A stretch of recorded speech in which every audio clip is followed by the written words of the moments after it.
네, 김범석이라는 인물의 성취도 분명합니다. 쿠팡은 한국에서 가장 많은 고용을 창출하는 기업 중에 하나로 꼽히고 있고 직접 고용 인원만 수만 명, 협력업체까지 포함하면 수십만 명의 일자리를 책임지고 있습니다. 성취만 놓고 보기에는 쿠팡의 그늘도 너무 짙은데요. 2020년 이후에 물류센터와 배송 현장에서 숨진 노동자만 수십 명에 이릅니다. 그 와중에 김범석 창업자는 한국법인의 이사 등 공식 직함을 모두 정리했는데요. 중대재해처벌법 시행을 앞두고 한국법인에서 손을 뗀 것이 아니냐라는 비판이 이어졌습니다.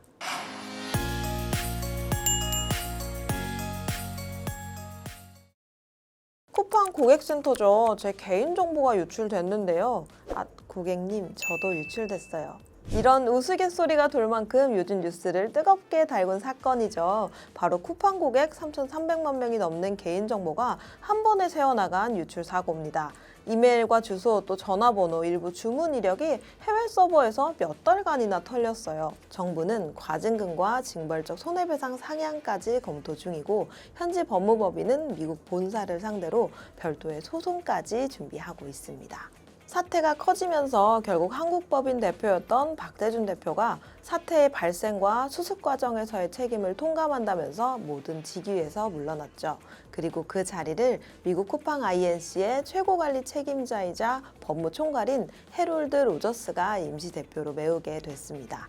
이제는 한국이 아니라 미국 본사의 이름으로 사태 수습에 나서는 구도가 된 셈입니다. 쿠팡은 한국에서 가장 거대한 이커머스 기업입니다. 로켓 배송과 새벽 배송이 생활 방식 자체를 바꿔놓았다는 평가도 받았죠. 오늘 피플앤스토리에서는 듀얼 클래스 구조를 통해 여전히 지배력을 쥐고 있는 김범석 의장의 이야기를 다뤄보죠. 그리고 이번 사태를 수습하려 전면에 나선 미국 본사 인사 해롤드 로저스의 이야기까지 함께 짚어보겠습니다. 저는 SR본부 허인혜 기자입니다. 개인정보 유출뿐 아니라 물류센터의 산업재해 또 거버넌스의 논란까지 쿠팡을 둘러싼 그늘이 만만치 않네요. 그래도 시작은 공과를 함께 보는 걸로 하죠. 먼저 창업자 김범석 의장입니다. 서울에서 태어나서 미국으로 이주했고요. 명문 보딩스쿨과 하버드 대학을 거친 뒤에 학생 잡지 창업과 컨설팅 회사를 거쳐 2010년 한국에서 쿠팡을 세운 인물입니다. 초기에 쿠팡은 소셜 커머스 사이트 가운데 하나에 불과했는데요. 김 의장은 과감하게 물류센터와 배송 인력에 수조 원을 쏟아붓습니다. 오늘날 전국 100개가 넘는 물류 거점과 로켓 배송 네트워크가 그 결과물입니다. 전국의 70% 이상의 인구가 쿠팡 물류센터 10km 인근 거주자라니 말을 다 했죠. 그 투자가 없었다면 지금의 편리함도 없었을 겁니다. 하지만 동시에 출혈 경쟁과 적자 감축 성장의 전형이라는 비판도 꾸준히 따라붙었죠. 조 단위의 자본 잠식이 일어났음에도 비전 펀드가 꾸준히 돈을 퍼주어서 유지될 수 있었습니다.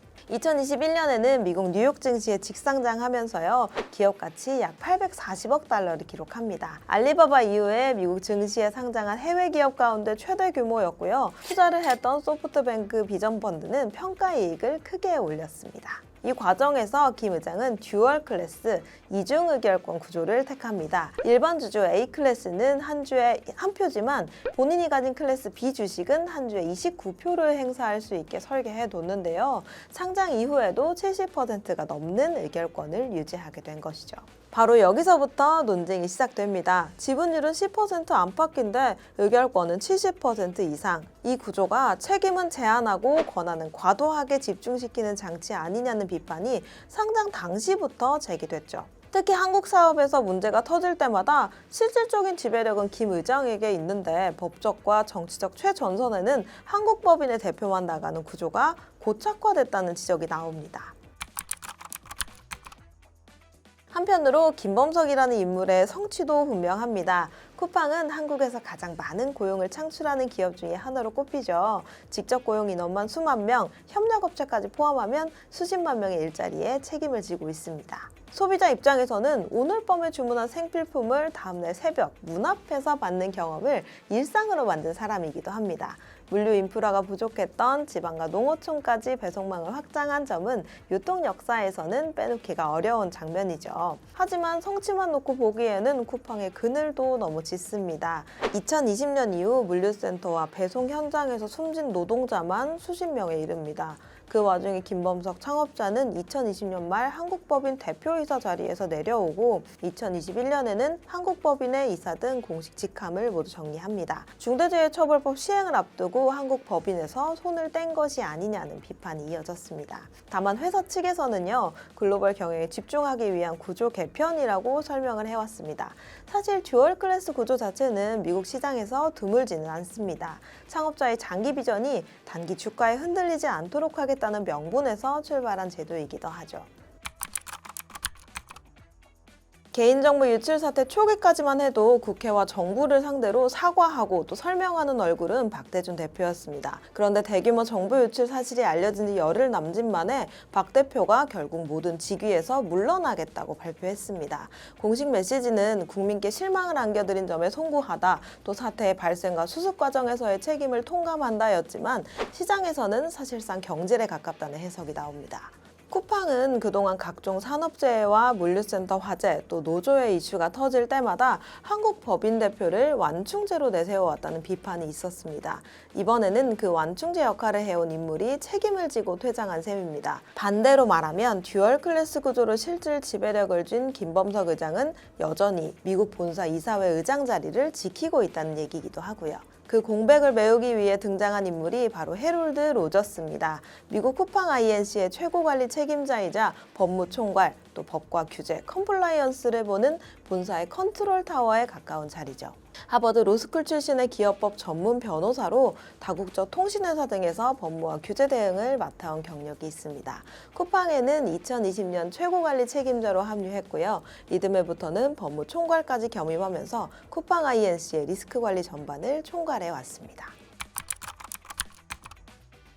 최근의 실적을 보면 쿠팡의 작년 연결 매출은 38조 원을 넘겼고요. 대부분이 국내 매출에서 오는 미국 쿠팡 INC의 3분기 매출이 13조 원을 기록하는 등 외형과 수익성을 동시에 끌어올리고 있습니다. 영업이익이 흑자 전환 이후에는 규모의 경제를 만들어냈다는 분석도 나오죠. 하지만 개인정보 유출, 그것도 이 정도의 유출은 기업 이미지에 치명타입니다. 해외에서 내부 시스템 키를 훔쳐서 토큰을 위조하는 정교한 공격이었고요. 가해자가 내부 개발자 출신이라는 점은 분명 악의적입니다. 한국에서 10년 만에 가장 큰 규모의 데이터 유출이기도 합니다. 하지만 5달 동안 아무도 눈치를 채지 못한 건 회사의 책임이죠. 결제 정보는 망이 분리돼 있어 유출되지 않았다고 강조를 했고요. 피해 범위가 확정되면 합리적인 보상도 검토하겠다고 했습니다. 이 여파로 쿠팡의 주가는 공시 직후 첫 거래일인 12월 1일 뉴욕 증시에서 최대 9%까지 한 번에 빠지기도 했고요. 종가 기준으로는 5.36%까지 내렸습니다. 12월 1일 쿠팡 주가는 26.65달러로 마감을 했는데요. 28달러 선에서 거래되는 쿠팡의 주가는 여전히 27달러 선에서 머물고 있습니다. 물류 혁신보다 먼저 사람의 안전과 데이터를 지켰어야 하는 것 아니냐는 비판도 있죠. 그래서 숙제는 당장의 규모를 더 키우고 서사를 쌓기보다는 잠시 브레이크를 걸고 쌓아올린 시스템을 점검하는 데 있을 것 같다는 생각도 드네요. 김범석 의장에게는 듀얼 클래스 구조로 얻은 막강한 의결권만큼 한국 사회가 요구하는 책임의 수준에 직접 답하라는 요구가 커지고 있습니다. 정부가 나서서 데이터 보호에 대한 인식 자체를 바꿔야 한다고 말하는 상황이니까요.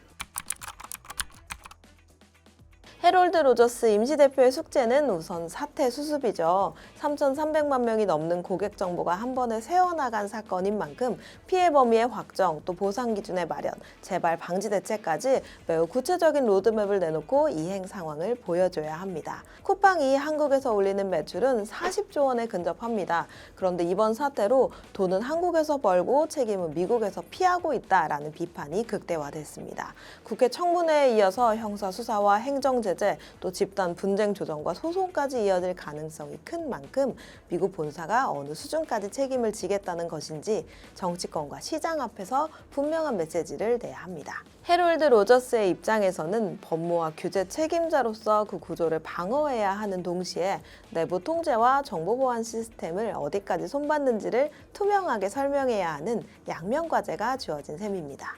오늘은 한국 최대 이커머스 기업을 이끌어온 김범석 의장이 만들어낸 성취와 그 성취의 이면에 쌓여온 책임의 문제를 함께 들여다봤습니다.